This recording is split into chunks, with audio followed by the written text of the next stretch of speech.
So today we're going to go find out what it's like to live 100% off the grid in the mountains of Colorado. It's also charging our batteries during the day.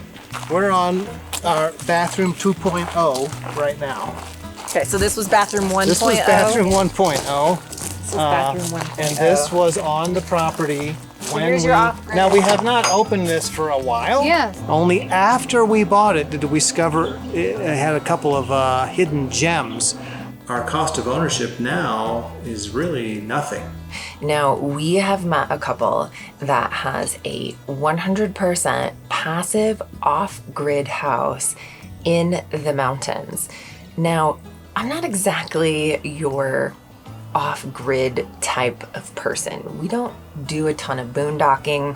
We don't have a big solar setup. We don't have enlarged tanks.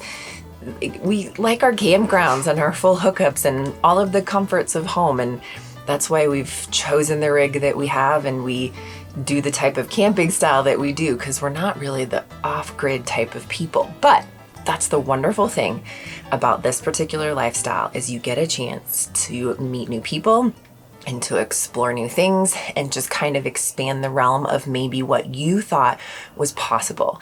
So we're gonna go check out what it's really like to live off the grid in the mountains of Colorado.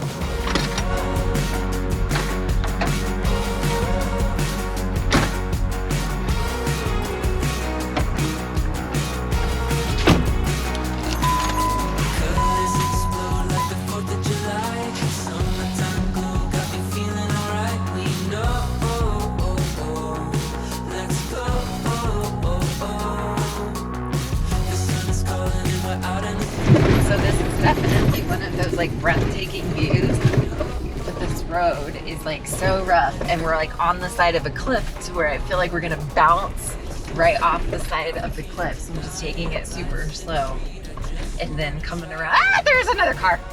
Coming around these corners and there's another car. Scary. Breathtaking view, but I don't know if it's worth the fear.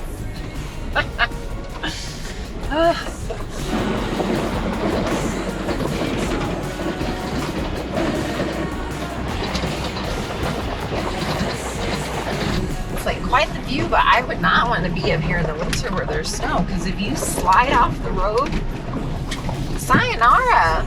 Like, goodness gracious. It's a long way down there.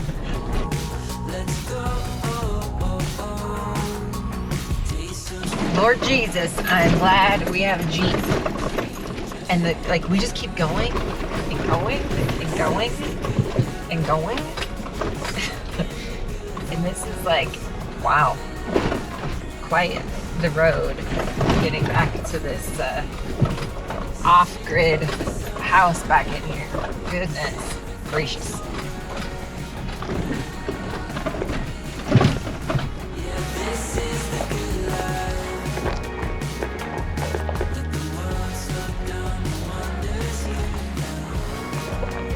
After we arrived, Brian and Jody showed us around the property where they built this off-grid house.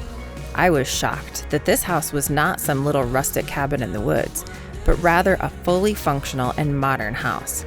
It just goes to show you that anything can be achieved when you choose to expand your realm of what you think is possible. We have two 1,750-gallon water cisterns under these planks. 1,750 gallons. Two of them. Each. Two. Mm-hmm. Yep. Wow. So we have like 3,300 gallons of water, but we don't have a well. Wow. So it fills up through magic.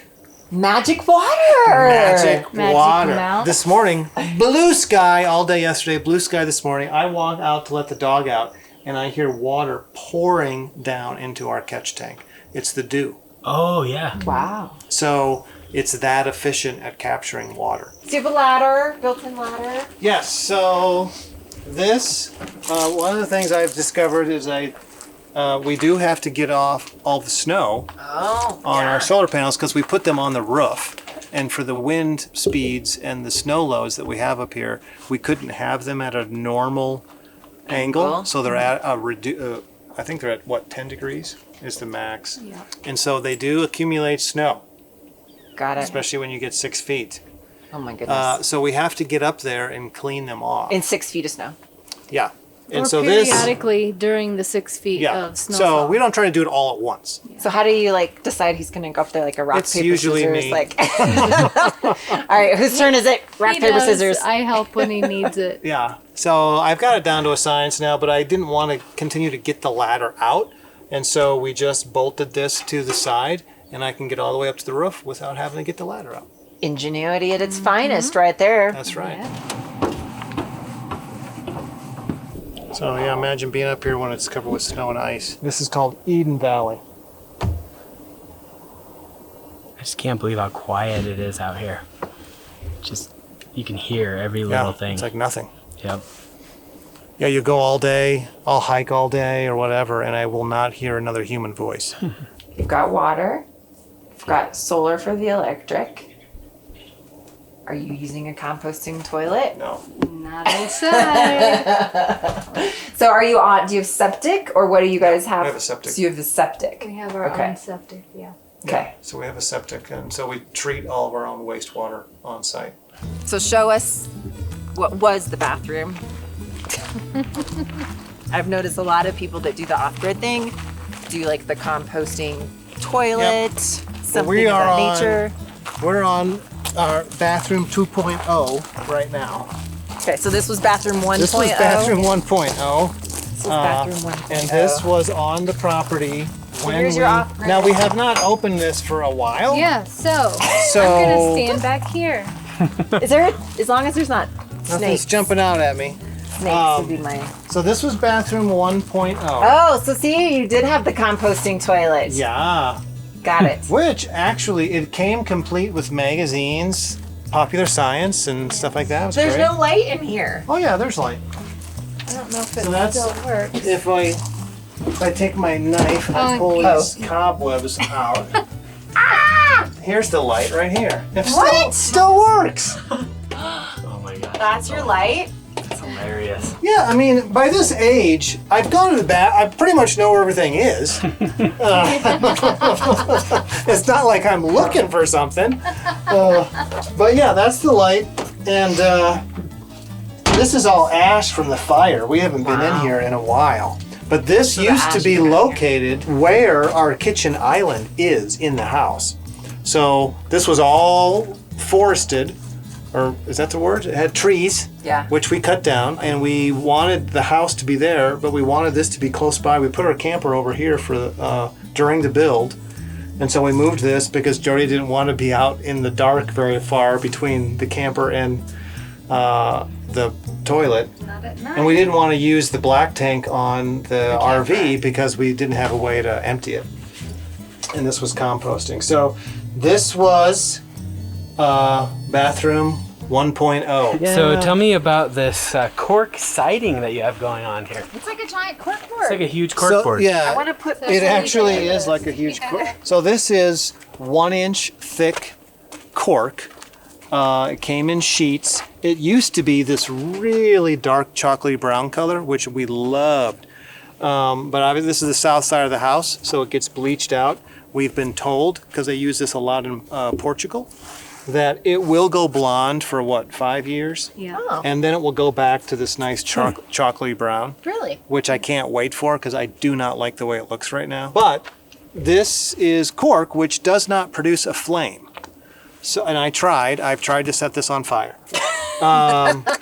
which it doesn't produce a flame. So it has, obviously in a wildfire area, this is great. So fire could come up here and it won't produce a flame. So the house is really pretty much fireproof. Because it's the cork siding here. The cork and, then, the like, everything, Metal everything everywhere. else is Siding metal. there. And the roof is metal as well.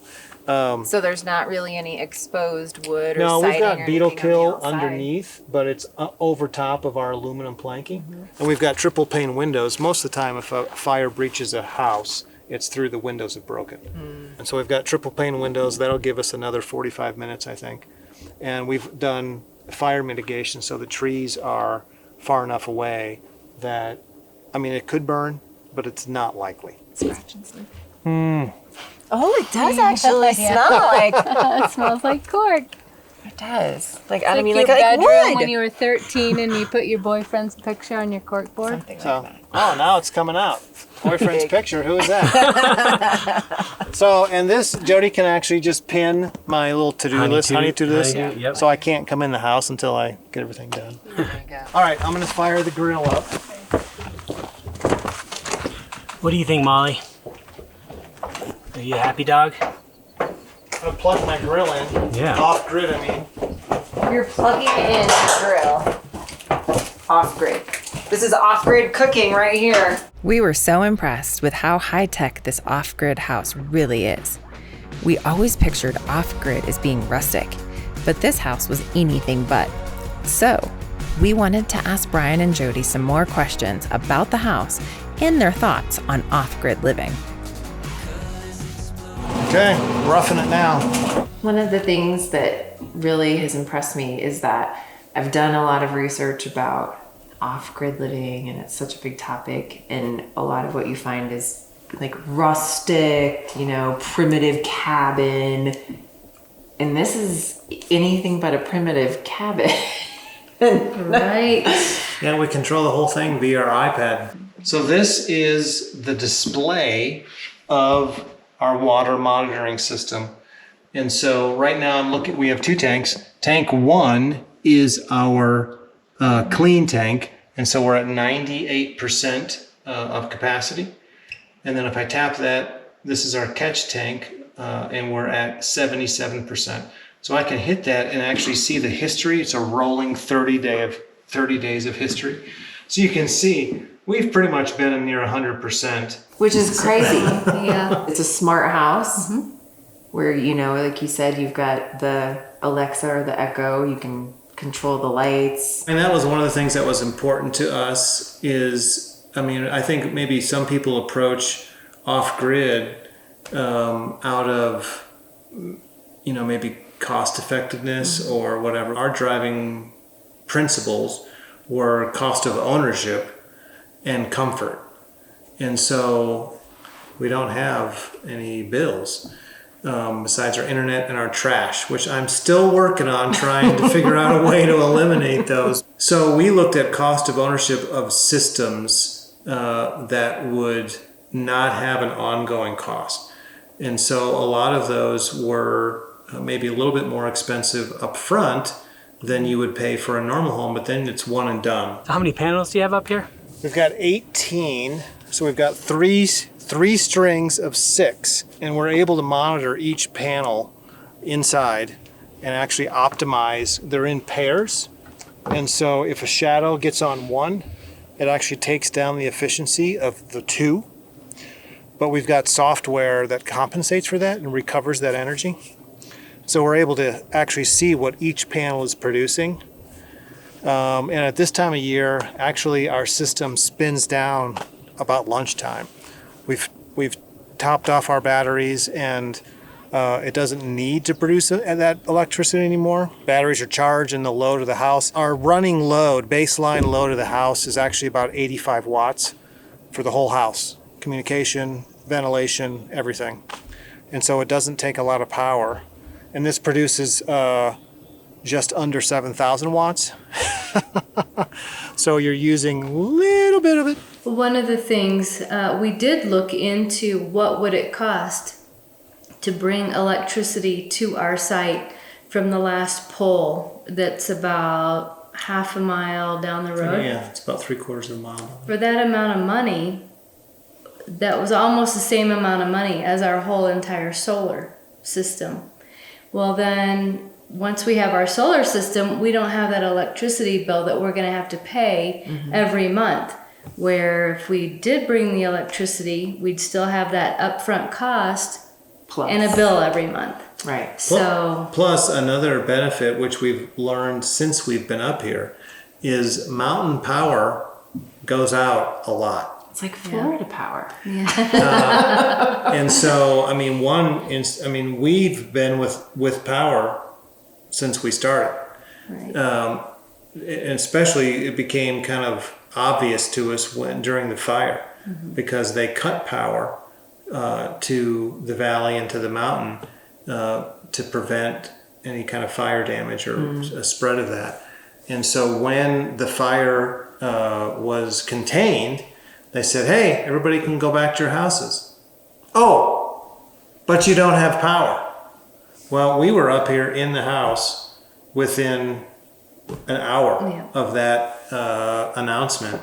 We also find that we run our schedule versus when we lived in town, that was kind of determined for us. We're also a lot more resourceful. Being this far away from town, you just kind of have to make things work. If something needs fixed, you don't have the right tool, you maybe make one or find something else that works just as good. You just become more mindful, I guess, as what you said, of what you have versus what you use. And I think that's kind of spilled over into other areas of our life, you know, finances, energy, like physical energy. I can't spend more energy than I have, which I probably did a lot of when we were in the corporate world. What opportunities has this provided for you guys being in this type of an environment? You know, the quietness of the outdoors, just the sounds, the smells of, you know, being in the mountains. Like, how has that impacted just your overall daily lives? I really enjoy mornings. I'll get up and I'll look out the window, and I don't think there has yet been a morning where I haven't spent a good amount of time just appreciating kind of, man, look at where we're at, you know, and just be grateful for where we're at. Well, and I think we've also become more tight-knit in our community. We've always been people that like to be friends with our neighbors and get together with them. But being up here, it's more than just having dinner or getting together occasionally. They've become an extended family. And I really like that. We really like to hang out with our neighbors. And you rely on each other. I mean, more than, gosh, I need a stick of butter. Yeah. It's I can't get out of my house. We had good neighbors and we had good relationships in town, but it's a different level. I mean, you depend on these people. I've got an emergency and I need somebody, and they're there. So if people want to find out more about you guys, where can they do that? Well, on Facebook, they can search My Mountain Living. We've documented our whole journey, really, from when we bought the land and we're trying to figure out what we're going to do all the way till present day. We've documented that journey on Facebook. We're also on YouTube. We've had a few projects going right now. Just a few. And so we have not been able to get the content out that we like to, but we're going to do that because what we found is there's not a lot of information on how to do this. Right. Right. And so we've looked for it and haven't found it. And so it's like, well, okay, hey, we made all the mistakes for you. Don't go and make them yourself. Let us help you. Thank you guys again. All right, thanks. Yeah, it's good to see you. Yeah. Now we have the adventure of going down in the dark. There's no street lights. No, I've noticed that. I noticed on your truck you've got like these little spotlight things, and I'm like, we don't have those. Push button start if you need to start your generator. Like, everything is extremely modern. Alexa's listening. And Alexa's listening. Yes, she heard her name. She heard her name. I said Alexa. Guys, I owe you a toilet seat. Oh. I sat down on the toilet seat on the top, and it's fragile. Is your butt okay? No, my butt's fine. You didn't get any pinches? Hey. Pinched in there, did you? Nope. Oh, that didn't work out like I planned. That's okay. Oh, hey. How's it going? Going to the bathroom. Out in the woods.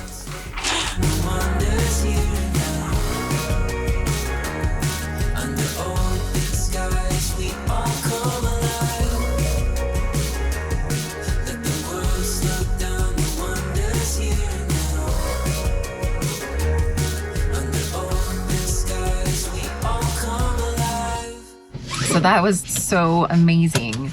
And this house and where Brian and Jody are at is anything but rustic when it comes to off-grid living. So super fun night, and just amazing couple and amazing things that they've done up here. And I kind of can't wait to see what they come up with next.